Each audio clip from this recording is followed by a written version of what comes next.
Happy Wisdom Wednesday, everybody. So I got a great book for you this week. One that I think many of you may have brushed off, but after hearing so many people reading it, and more importantly, some very wise and great leaders that I know have read this, I decided to pick it up and give it a try. And it's called The Power of Positive Thinking by Vincent Peale.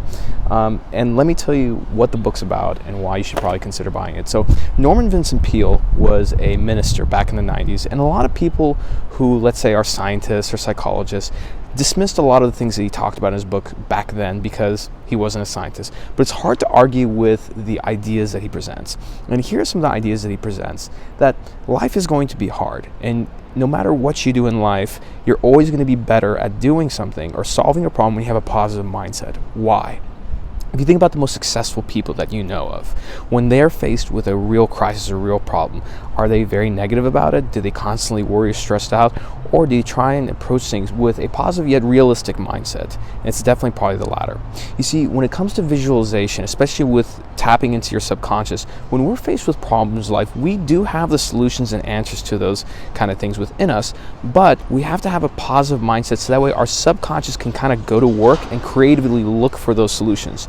If we stress ourselves out, constantly worry about the negative outcomes, not only will we not be able to come up with the sort of creative thought process to come up with these solutions, but also our subconscious and our mind will pretty much provide a self-fulfilling prophecy.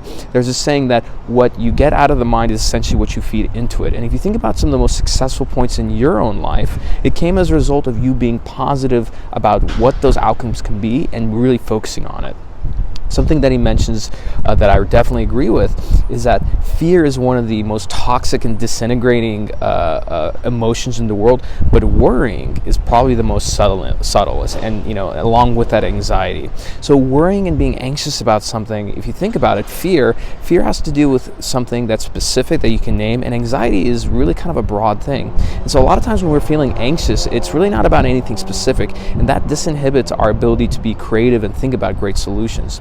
Now, the biggest thing that I got out of this book is that aside from having a positive mindset, it's really about being grateful for your current situation. And a lot of times when I say I have to do something or I need to do something, the best way to sort of reframe that is to say I get to do something, right? You don't have to do it, but you get to do it. And for those of you who might have a job that you probably hate and dislike, if you don't love the job that you're doing, find a way to fall in love with the way that you do the job.